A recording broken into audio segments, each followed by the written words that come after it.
Hi, I'm Lisa. And I'm Jeff. Welcome to our channel, Keep On Keeping On Adventures. We just returned from a 3-month sabbatical from Southeast Asia. If you haven't checked out our channel, we invite you to subscribe and check out our videos where we went to Japan, Philippines, Thailand, Malaysia, and Singapore. Some of you have asked about how we packed and questions about our trip. So we're going to make a video showing how we packed, how we decided what to take, what not to take, what we were glad we took, what we really didn't need to take, and hopefully we'll have some helpful information for you. So to determine what luggage we would take, we looked at the weights of different airlines that we were going to be using on this trip, and we realized that weight was a big issue. And so our larger suitcase already weighed close to 10 pounds itself. So we ended up going with a mid-sized suitcase and a small carry-on size suitcase to check in, and then we each carried one day backpack.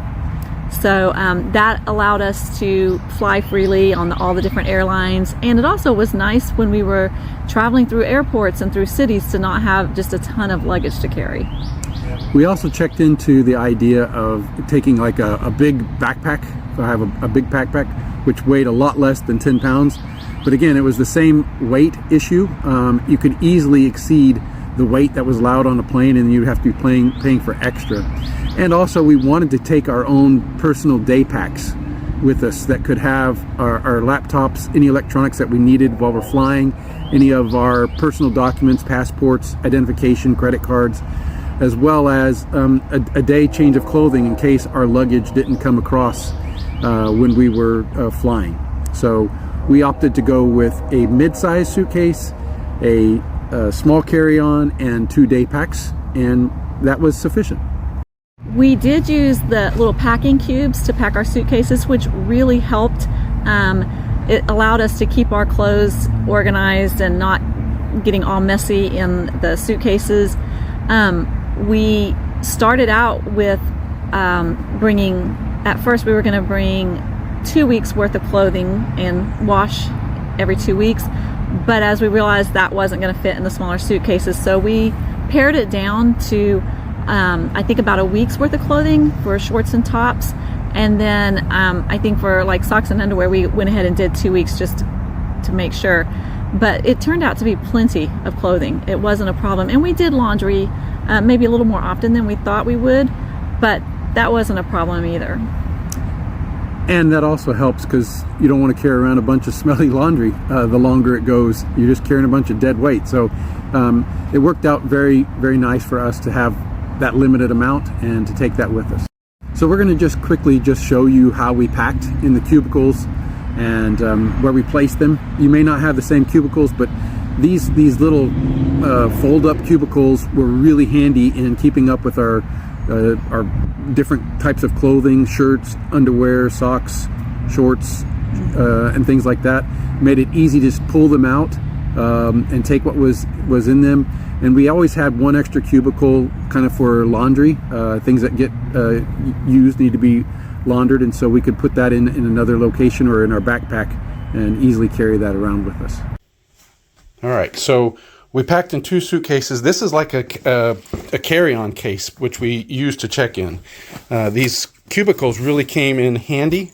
We were able to pack into them. I'll show you what's in them in just a minute. A belt, some hair care products, and on the side we've got a water necklace for putting your phone in when you go swimming. And basically this is extra pairs of glasses, some swimming suit items, extra Ziploc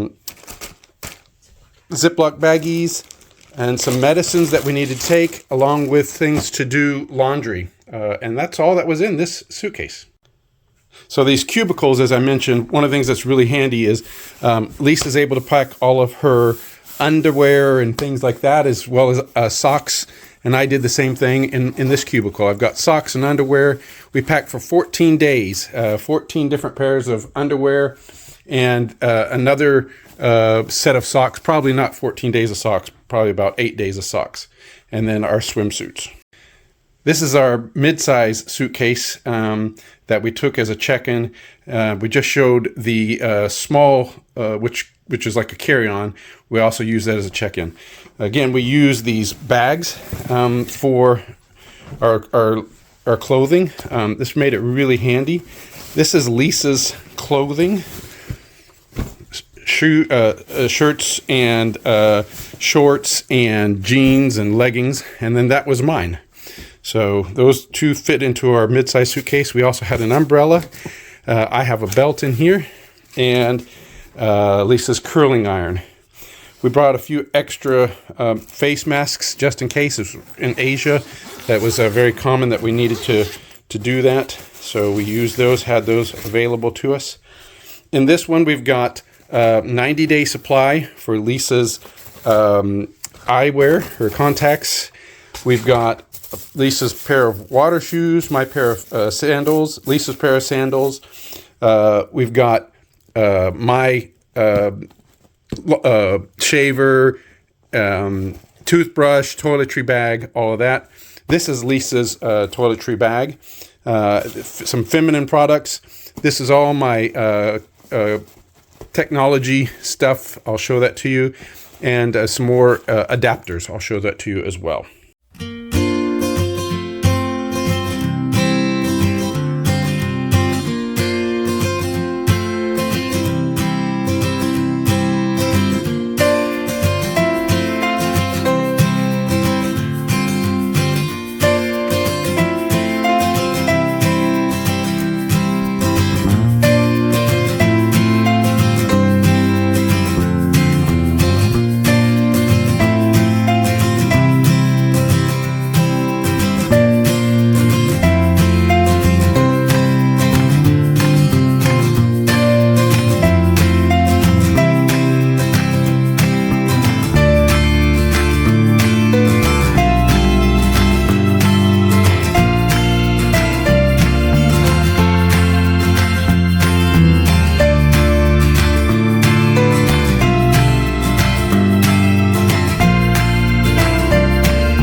It was nice that on both our suitcases we had a lock system, and that allowed us to put some things in there that were valuable.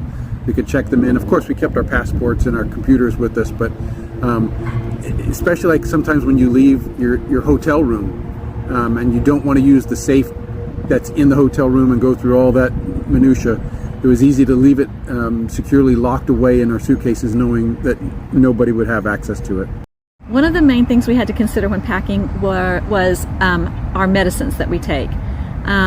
Especially in Japan, we found they have rules about what medicines you can and can't take and how much you can take. So, for example, we couldn't take anything with Sudafed in it for different allergies. So we had to do a little research ahead of time to consider, to figure out what we could and could not take. And then also in Japan, for over-the-counter medicines, you could only take 2 months worth, and for prescription medicines, we could only take 1 month's worth. So we had to look at the different countries we were going, where we could buy the medicines we needed to. You can, for Japan, get special permission if you do it in time to take the medicines that you need, but that was something we had to spend some time figuring out before we went. One area that we kind of really went minimal on was our shoes. We both each had a pair of tennis shoes and a pair of flip-flops. And our thinking was, if we need something, we can buy something, which was true. We could have easily bought what we needed, and it really helped us in our packing to only have that limited amount of shoe options to have to pack with us. And as far as toiletries, like hairspray and things like that, we knew that we could buy that in any of the countries we were going to. So I just packed the very small travel size of those so that I didn't have to pack as much and just bought whatever I needed as I needed it. Since we knew we would be doing laundry there, we did pack some of those laundry detergent sheets that come with the detergent and the fabric softener already in them, and they just dissolve in the water as you wash them. And we did use that a time or two, but at the laundromats that we went to, most of them already had the detergent and the fabric softeners in the machines. One of the things that we took with us that I would not do again was I took a portable router, and the idea was the router was logged into our VPN connection. NordVPN is what we use, which allows us to connect more securely for like financial reasons, or even just to watch Netflix on our trip. But that router, really, we never used it because all of our phones and our laptops automatically connected to our hotels and had the NordVPN on it already. And so it was of no use. It just was actual dead weight as we carried it around. Some of our upcoming videos will discuss finances. How much did it cost us to be on this trip? How much did we pay for hotels, for travel, for food, for entertainment? So we'll share all those costs with you, and what we learned along the way as far as things that we need, things that we don't need, ways to do things cheaper, way to do things in a more efficient manner.